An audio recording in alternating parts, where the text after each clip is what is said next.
우리 기독교인들이 착각하는 것 중에 하나가 하나님을 믿고 예수를 믿는 사람이기 때문에 나는 하나님에 대해서 잘 안다 이렇게 생각을 하고 있습니다. 큰 착각입니다.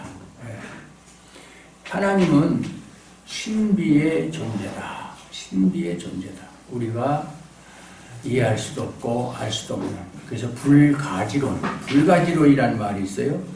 하나님은 하나님에 대해서는 알 수가 없다. 인간의 신비를 뛰어넘어 하나님을 파악할 수 있고 알 수 있는 존재는 되지 못한다. 우리 인간이 그래요. 이것이 피조물의 한계예요. 피조물을 낸 인간이 그 한계를 벗어나서 조물주인 하나님을 알 수가 없다. 하나님 자신도 우리가 알지 못하지만은 하나님이 하시는 일도 이해할 수가 없다. 그 말이에요. 물론 뭐 그렇다고 해서 하나님에 대해서 아무것도 모르는 것은 아니고 하나님에 대해서 전부를 알 수가 없다. 그 말이에요. 사실 오늘 본문의 내용도 참 쉽게 이해할 수가 없는 내용입니다. 왜냐하면 지금 6절에 보면 하루는 하나님의 아들들이 와서 여호와 앞에 섰고, 여기서 하나님의 아들들은 천사를 말하는 거예요. 사탄도 그들 가운데 온지라. 사탄이 하나님 앞에 왔다? 그리고 하나님이 사탄과 대화를 했다? 이게 이해가 되는 얘기입니까? 사탄은 하나님의 원수고 사탄은 하나님의 대적자고 어떻게든지 하나님을 공격하고 하나님의 일을 방해하고 그러는 존재가 하나님 앞에 서서 지금 뻐젓이 아주 당당하게 마치 무슨 1대1 관계에서 회담하듯이 그런 상황이 있을 수가 있는가? 이해가 안 되는 부분이죠. 안 되는 거죠, 사실은. 이런 것. 어쨌든 이것이 하나의 비유든 하나의 상징이든 실질적으로 일어난 일은 아니다라는 것을 우리가 알 수가 있어요. 하나님이 사탄과 대화한다. 그것도 그렇지만은 사탄이 하는 얘기가 욥이 까닭없이 하나님을 경외하지 않는다. 하나님이 욥에 대해서 칭찬을 하죠. 내가 내 종 욥을 8절에 보면 주의하여 보았느냐. 그와 같이 온전하고 정직하여 하나님을 경외하며 악에서 떠난 자는 세상에 없느니라. 이렇게 칭찬하니까 사탄이 역시 사탄은 대적. 사탄이라는 말이 대적자라는 뜻이에요. 그러면 그런가 보다 하고 넘어가는 게 아니라 욥이 아무 이유 없이 생기는 거 없이 하나님을 경외하겠습니까? 그 얘기. 그러니까 욥이 하나님을 경외하는 이유는 뭐예요? 여기 쭉 8절 이하에 보면 10절에 나오죠. 주께서 그와 그의 집과 그의 모든 소유물을 울타리로 두르심 때문이 아니, 울타리로 두렀다는 것은 보호했다. 지켜주신다. 그의 손으로 하는 바를 복되게 해서 욥이 하는 손으로 하는 모든 일을 복되게 해서 복을 주셔서 그의 소유물이 재산이 땅에 넘치게 하셨다. 동방에 아주 요즘 말로 말하면 재벌이죠. 재벌. 동방의 귀인이다. 그러니까 그것 때문에 자기에게 복을 주고 자기의 소유물을 넘치게 하고 그렇게 했기 때문에 하나님을 경외하는 것이 아니겠는가. 그게 사탄이 말하는 내용이에요.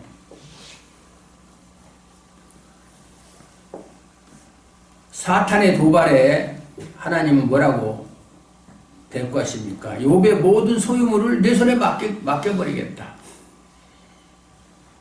그것도 우리가 이해할 수가 없죠. 어떻게 보면 사탄에게 욥의 모든 권한을 사탄에게 맡겨버릴 수가 있느냐. 하나님이 직접 하신다면야 하나님이야 모든 것을 하실 수 있는 그런 존재니까 이해가 되지만 사탄에게 맡기면 그 결과는 뻔한 거 아니에요? 사탄에게. 이게 우리를 혼란스럽게 하는 내용이다. 그 말이에요.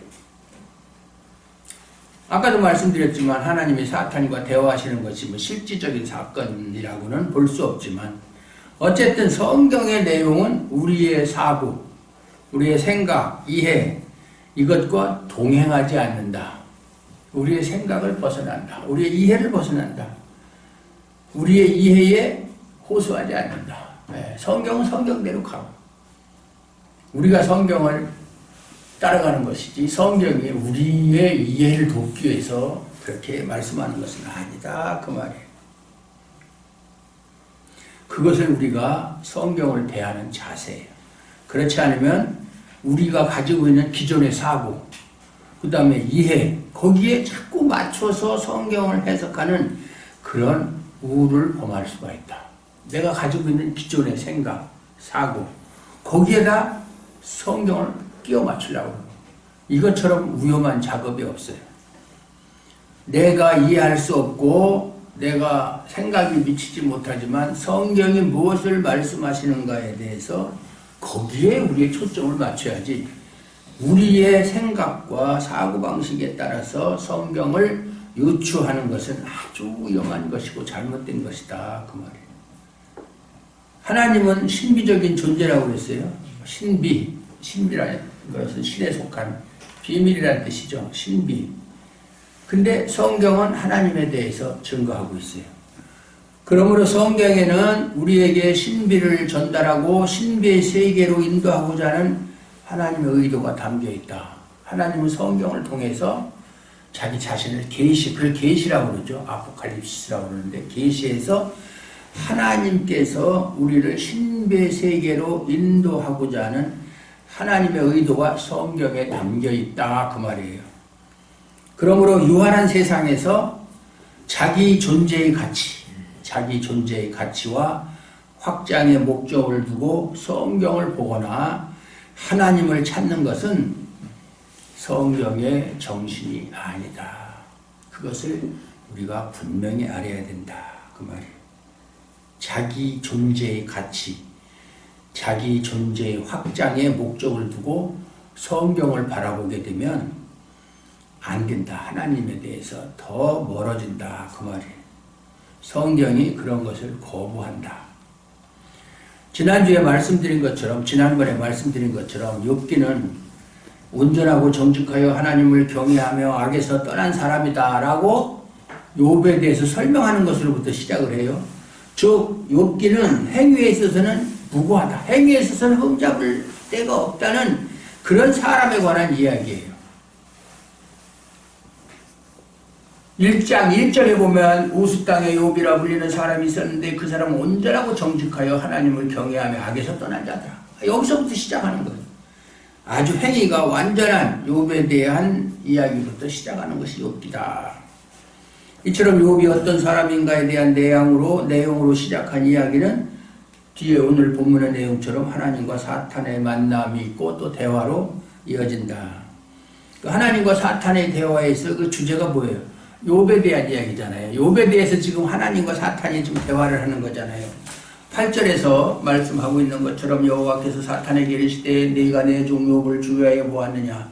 그와 같이 온전하고 정직하여 하나님을 경외하며 악에서 떠난 자는 세상에 없느니라 라고 말씀하신 것처럼 하나님은 욥의 신앙에 대해 마치 보증인이나 되시는 것처럼 단언하신다. 내가 단언컨대 세상에 그런 사람이 없다. 악에서 떠난 사람, 하나님을 경외하고 온전하고 정직하고 그런 사람, 악에서 떠난 사람 없다, 세상에는. 내가 분명히 말할 수 있다. 이렇게 마치 하나님이 욥의 무슨 보증인처럼 말씀하고 있다. 그러니까 사탄이 뭐라고 얘기합니까? 욥이 어찌 까닭 없이 하나님을 경외하리까? 주께서 그와 그의 집과 그의 모든 소유물을 울타리로 두르신 때문이 아니니까. 주께서 그의 손으로 하는 바를 복되게 하사 그의 소유물이 땅에 넘치게 하셨음이니이다. 이제 주의 손을 펴서 그의 모든 소유물을 찢어서 그리하시면 틀림없이 주를 향하여 욕하지 않겠나이까. 이렇게 이야기하면서 이 일을 제기하는 거예요. 한번 하나님께서 직접 그에게 그의 소유물을 한번 하나님의 손으로 한번 쳐보세요. 망하게 해보세요. 그래도 하나님을 끝까지 경외하는가. 아마 그렇게 하면 틀림없이 주를 향하여 욕할 것이다. 이렇게 단언을 하는 거예요. 이 일을 제기하는 거예요. 그러니까 사탄의 논지, 오늘 설교 제목이 사탄의 논지인데, 사탄의 논지는 하나님이 욥이 하는 일들을 복되게 하셔서 그의 소유가 땅에 넘치게 하셨기 때문에 하나님을 경외한다는 거예요. 욥이 하나님을 경외하는 이유는 딱 하나. 하나님은 그에게 복을 주셔서 그가 손으로 하는 모든 일을 복되게 하셔서 그 소유물이 넘치게 하였다. 아주 풍만하게, 충만하게 하였다. 그러니까 하나님을 경외하지 않겠느냐. 그러니까 그의 모든 소유물을 치면 틀림없이 주님을 향해서 주를 향하여 욕하게 된다는 것. 이것이 사탄의 논지예요. 사탄의 논지. 사탄이 이야기하는 논지입니다.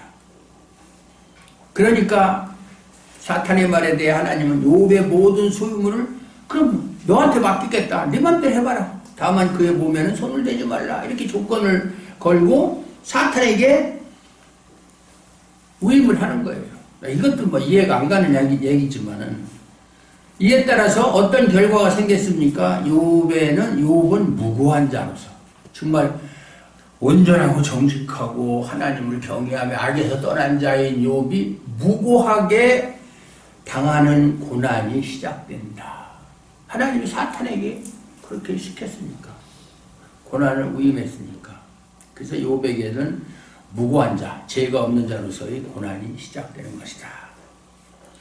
우리가 생각할 때 욥이 억울하잖아요. 욥이 무슨 잘못했습니까? 하나님과 사탄끼리 자기들끼리 주고받은 얘기 가지고서 괜히 나까지 끌어들여가지고 나에게 고난을 당하게 했으니 억울하다는 생각이 들잖아요. 그것이 그렇게 억울하다는 생각을 하게 되면 그것이 곧 욥에게 근거와 이유를 두는 습성에 의한 것이다. 왜 억울하다고 생각합니까? 욥이 무슨 잘못이 있습니까? 욥은 온전하고 정직하고 하나님을 경외하고 악에서 떠난 자인데 왜 그런 사람이 고난을 당해야 됩니까? 라고 그 고난에 대한 근거와 이유를 우리는 어디다 둡니까? 욥에게 두는 거예요. 욥에게 초점을 맞춰서 그렇게 하니까 억울하다. 욥은 참 억울하겠다. 아무 잘못도 없이 그런 고난을 당하니 얼마나 억울하냐. 욥에게 근거와 이유를 둔다. 그런 습성이 우리에게 있다. 그 말이에요. 무고한 자는 고난을 당하면 안 된다. 무고한 자가 고난을 겪을 이유가 없다고 생각하는 것이 모든 일의 근거와 이유를 인간에게 두는 것이다. 욥이 아무런 잘못이 없기 때문에 무고하기 때문에 고난을 겪어서는 안 된다.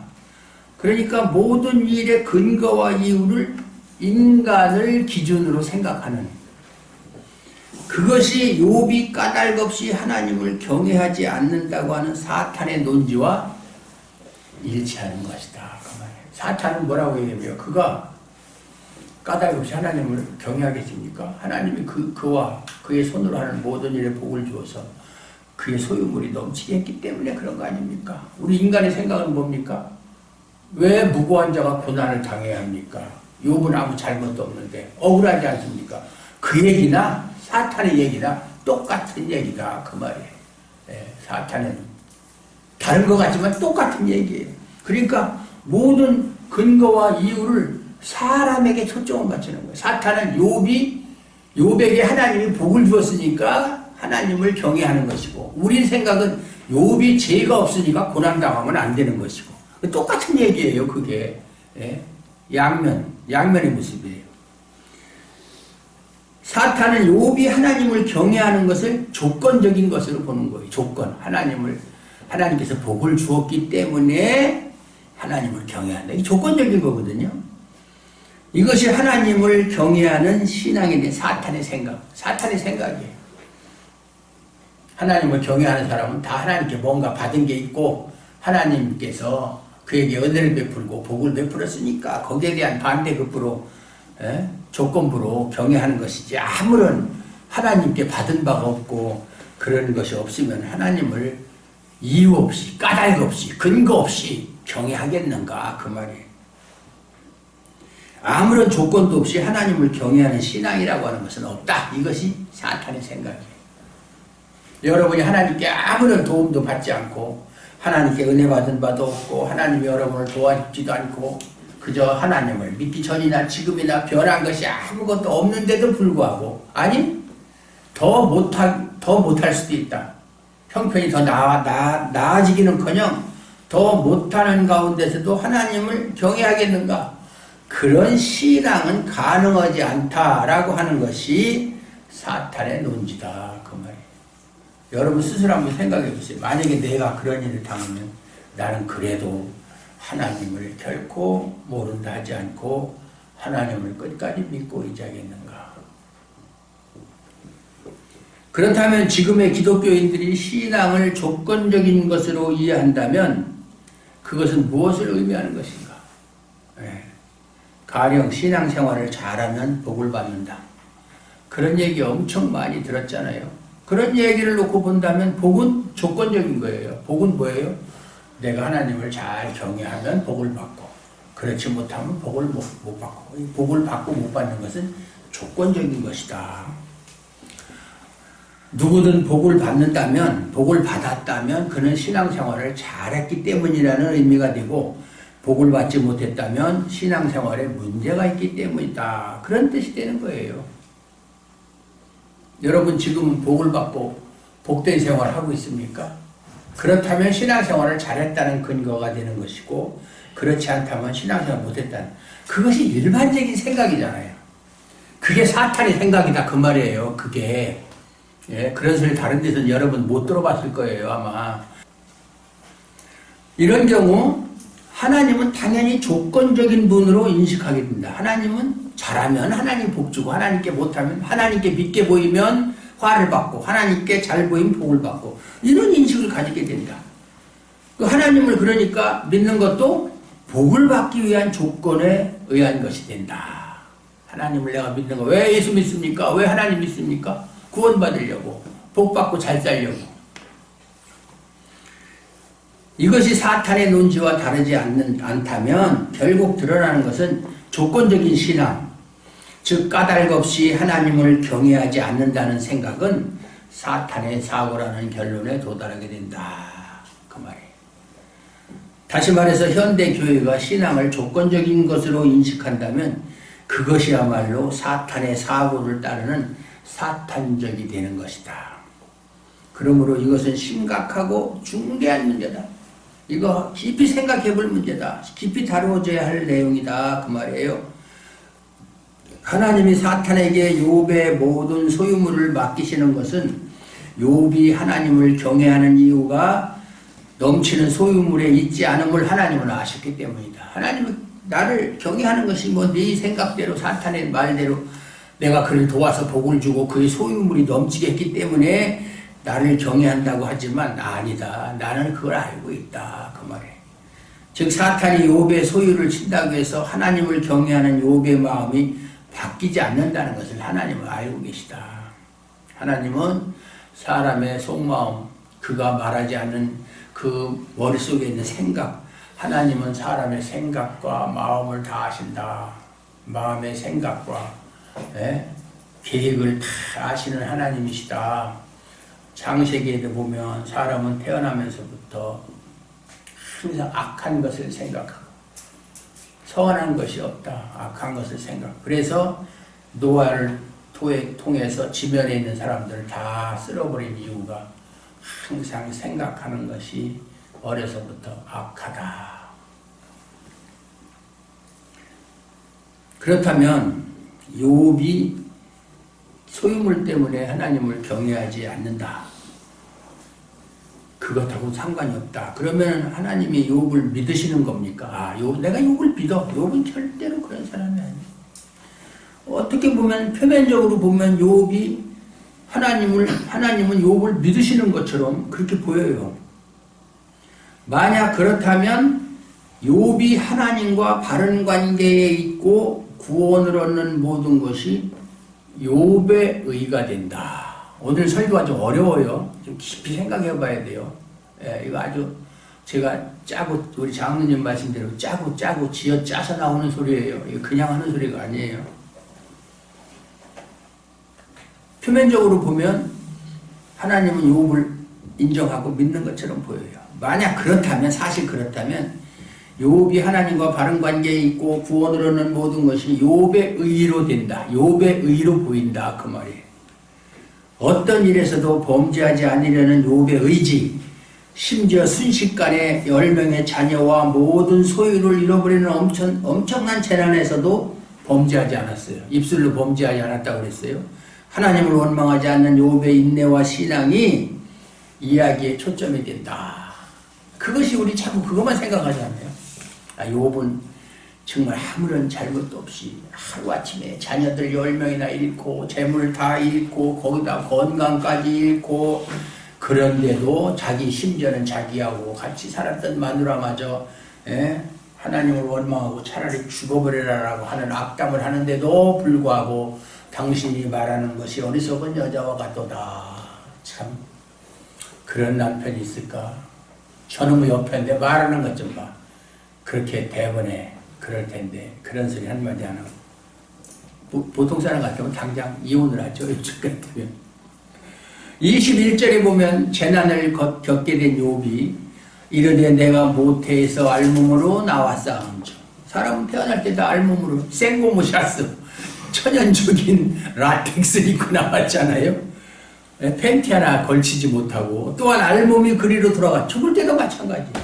뭐 수의는 입고 죽지만 주신 이도 여호와시오 거두신 이도 여호와시오니 여호와 이름이 찬송을 받으실지니이다. 제가 참 좋아하는 말씀 중에 하나예요. 내가 모태에서 나올 때 적신으로 나왔은즉 벌거벗은 몸으로 나왔어. 돌아갈 때도 빈 몸으로 빈손으로 공수래 공수가 아니냐. 내가 여태까지 누리고 산 것도 하나님이 주신 것이고 나중에 다 가져가는 것도 하나님이니까 하나님은 영원토록 찬송을 받으실 분이시다. 이게 내 제 신앙 고백이에요. 이러한 욥의 이러한 말을 신앙의 절정 아주 상당한 고수가 아니면 쉽게 이렇게 지식적으로는 공수래 공수고 다 알지만 그것이 하나님의 섭리라는 것을 믿고 어떠한 일이 있어도 하나님을 원망하지 않고 어떠한 경우에도 하나님을 불신하지 않고 끝까지 하나님을 찬송한다. 이것이 신앙의 절정으로 생각하죠. 그리고 자연스럽게 우리도 욥과 같은 신앙을 본받자 이렇게 이야기합니다. 이처럼 1장에 등장하는 욥의 행동과 신앙은 전혀 부족함이 없는 완벽한 모습으로 표현되고 있다. 따라서 욥의 구원도 당연하다고 생각하는 것이 일반적인 생각이다. 욥을 봐라. 그렇게 어려운 환경에서도 하나님 원망하지 않아. 입술로 범죄하지 않았다고 그랬어요. 그러면서 심지어는 고백합니다. 내가 모태에서 나올 때 알몸으로 나왔는데 또한 알몸으로 돌아갈 거 아니냐.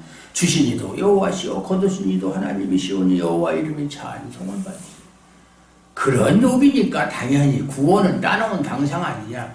이것이 일반적인 생각이잖아요. 하지만 욥이 하나님을 경외한 것이 그 믿음이 근거가 된 경외라면 그 믿음으로 그 믿음은 하나님으로부터 말입니다. 믿음은 하나님의 선물이라고 그랬잖아요. 그 믿음은 어디서 나온 거예요? 욥에게서 나온 겁니까? 아니잖아요. 하나님이 주신 거잖아요. 즉 욥이 하나님을 경외하게 된 것은 그가 하나님에 의해 붙들려 있었기 때문이다. 하나님이 믿음을 주셨고 욥은 받았고 그 믿음을 근거로 해서 끝까지 하나님을 경외한 것이다. 그러니까 뭐예요? 처음부터 끝까지 하나님이 다 하셨다 그 말이에요. 따라서 욥이 재난에서도 원망하지 않은 것은 하나님이 주신 믿음으로 인한 것이다. 욥이 의로워서 그런 것이 아니다 그 말이에요. 그러나 욥이 하나님이 누구신가를 온전히 알았다? 그건 또 아니에요. 그건 뭐 아까도 얘기했지만 인간은 피조물이기 때문에 하나님에 대해서 온전히 알 수가 없어요. 그것은 자신에게는 고통을 겪을 이유가 없다는 욥의 말에서도 드러나는 거예요. 나는 고난을 당할 이유가 나중에 보면 2장에 보면 이제 2장 3장에 보면 친구들이 찾아와가지고 이야기를 하는데 친구들이 네가 이렇게 고난 당하는 것은 다 이유가 있다. 예? 그냥 고난 당하겠느냐. 근데 욥이 거기에 대해서 뭐라고 얘기합니까? 나는 고난 당한 일을 한 적이 없다. 예? 남의 돈을 탐낸 적도 없고 지나가는 아가씨 한번 견눈질 한번 한 적 없다. 완벽한 삶을 살았다. 이렇게 주장을 했죠. 이것이 자신은 고통을 겪을 이유가 없다. 그렇게 말하는 것은 아직도 욥은 하나님을 잘 모르는 그런 상태에 있다. 결국 욥도 고통의 이유를 자신에게서 찾은 것이다. 내가 고통당하는 거, 그 이유가 고통을 당하든 안 당하든 그것은 나한테 있는 것이다. 이렇게 생각하는 거예요. 고통의 이유를 자신에게서 찾은 거예요. 나는 고통받을 이유가 없는데 왜 내가 고통을 받지? 자기를 근거로, 자기 존재를 근거로 해서 생각하는 거예요. 하지만 자신에게는 고통의 이유가 없다고 생각하였기 때문에 자신의 현재 이 모습을 이해할 수가 없는 거예요. 내가 왜 이런 일을 당해야 되지? 나는 그런 고통을 당할 이유가 전혀 없는데 나는 도대체 이해할 수가 없다. 이렇게 욥도 자기 이해의 틀에서 하나님을 생각했다. 고통을 당하든 고통을 안 당하든 복을 받고 안 받고 이것을 자기를 근거로 해서 생각을 했다. 우리는 항상 그래요. 내가 뭘 잘못해서 하나님이 나한테 이렇게 고통을 주실까? 또 내가 열심히 신앙생활하고 기도 열심히 하고 헌금 생활도 잘하고 막 이러니까 하나님이 나에게 복을 주시는구나. 이렇게 생각. 모든 일의 결과를 우리가 인과응보라는 말을 많이 쓰잖아요. 그건 세상 사람들이나 그런 말 하는 거예요. 인과응보. 모든 일에는 당연히 원인이 있다. 원인 없는 결과는 없다. 이게 인과응보잖아요. 하나님의 일은 그렇지 않아요. 하나님의 일에는. 그건 세상의 논리예요. 그러니까 욥도 나는 죄가 없는데 내가 왜 고통을 당해야 되느냐. 난 도대체 이해할 수가 없다. 이것이 욥의 모습이었고 오늘 우리의 모습이에요. 여러분이 고통을 당하면 내가 뭘 잘못했지. 지난주에 교회 안 나와서 내가 그랬나? 내가 무엇을 안 해서. 흔히 우리 교회는 11조가 없지만 다른 교회에서는 11조 안 내면 그래서 내가 벌을 받아서 갑자기 사고를 당하기도 하고 우리 애가 아프기도 하고 꼭 그런 식으로 생각을 하는 사람들이 많아요. 욥기는 욥의 고난을 도구로 해서 사탄이 어떠한 존재인지 사탄의 속성이 무엇이며 인간이 이해하는 신앙 세계의 잘못됨을 드러내는 거예요. 우리가 지금까지 생각해왔고 이해해왔고 알고 있었던 신앙 세계가 잘못되었다. 이게 아주 잘못되었다. 잘못된 정도가 아니라 아주 잘못되었다. 기본부터가 잘못되었다. 그리고 하나님이 욥에게 알게 하시는 하나님에 대한 이해를 통해서 무엇이 하나님과 바른 관계에서 하나님을 경험하며 살아가는 것인가, 그걸 알려주는 것이 욥기의 주제예요. 그냥 의인의 고난, 아무 죄가 없는데 고난을 당하는데 고난 가운데서도 하나님을 원망하지 않고 잘 참고 인내하니까 더 많은 복을 받았다. 그건 유치원생들이나 그런 소리 하는 거예요. 그건 욥기서를 읽은 사람이 그런 소리 하는 거 아니에요. 그 욥기서를 표지만 본 거지 내용은 모르는 사람들이 하는 얘기예요. 하나님은 우리에게 욥을 통해서 알게 하시는 하나님에 대한 이해, 그 이해를 근거로 해서 무엇이 하나님과의 바른 관계이고 어떻게 하는 것이 하나님을 경험하며 살아가는 것인가, 그걸 알게 해주는 것이 욥기의 내용이다. 이 욥기는 말이죠, 구약 성경은 신약 성경도 그렇지만 구성이 창세기, 출애굽기, 민수기, 신명기 그것을 율법서라고 그래요. 모세 오경, 모세가 기록한 5가지의 성경. 그 다음에 역사서, 사사기라든가 여호수아의 역사서가 있죠. 그 다음에 선지서, 이사야, 에레미야, 에스겔, 다니엘, 이게 4대 선지. 요즘 우리가 수요일 날마다 하는 소선지, 호세아부터 말라기까지 12권 소선지, 선지서가 있고, 그 다음에 시가서라고 있어요. 시편, 잠언, 전도서, 아가. 그걸 시가서라고 해요. 욥기, 시편. 욥기도 시가서에 들어가요. 시적인 내용이 상당히 많아요. 그러니까 어려운 거예요. 시편이나 이 시가서는 정말 우리가 이해하기 어려운 거예요. 왜냐하면 시는 아주 그냥 상징적이거나 우리가 일상생활에서 쓰는 말들이 아닌 정말 어떤 차원 높은 그런 표현들이 많잖아요. 우리 한국의 우리나라의 시도 참, 그러니까 그걸 읽으면서 참 감동도 많이 받고 가슴이 뭉클할 때도 있고 그러잖아요. 이 시가서예요. 욥기서도 시적인 표현이 너무나 많다. 욥기를 살펴가면서 신앙에 대한 우리의 잘못된 이해가 드러나게 될 것이다. 욥기를 공부하게 되면 제가 옛날부터 욥기를 하고 싶었는데 워낙 분량이 많고 이거 한 3년 걸릴 것 같아가지고 못했어요. 그거보다 더 급한 것이 있어서 잘못된 이해, 우리가 신앙에 대해서 정말 잘못되게 생각한 것이 무엇인가가 드러나게 된다. 완벽한 신앙의 모습을 보여준 욥에게도 온전하고 정직하게 악에서 떠나고 하나님을 경외하는 그러한 욥이 완벽한 신앙의 모습을 보여준 그 욥에게도 잘못된 이해가 있다. 욥까지도 그러한 욥도 신앙에 대한 잘못된 이해가 있었음을 생각해 보면 우리 역시도 잘못된 이해의 틀로 하나님을 섬긴다고 하고 있음을 알아야 된다 그 말이에요. 욥도 그랬는데 하물며 우리는 말할 거 없죠. 그러니까 우리도 잘못된 이해, 자기 존재의 가치와 자기 존재의 확장성의 근거를 둔 자기 이해의 틀로 하나님을 섬긴다고 하고 있는 거예요. 그런 열심을 신약성경에서는 헛된 열심이다. 아무리 해봐야 소용이 없는 열심이다. 그건 신앙생활하는 게 아니다. 그 무서운 말씀을 하고 있어요. 이거 제 얘기가 아니라 신약성경에 있는 디모데후서에 있는 말씀이에요. 헛된 열심. 욥에게 닥친 고난은 사탄의 잘못된 속성을 드러내는 기회가 되었어요. 사탄의 생각이 잘못되었다. 이것을 위해서 사탄이 욥의 소유를 치는 것을 하나님이 허락했어요. 너 한번 해봐라. 네 생각이 옳은가 그런가. 네 생각이 잘못됐지. 욥이 네 생각에는 까닭 없이 하나님을 경외하겠습니까 했지만 그래 까닭 없이 경외하잖아. 네 생각이 잘못된 거야. 그것을 증거하기 위해서 사탄이 욥을 치도록 허락하셨다 그 말이에요.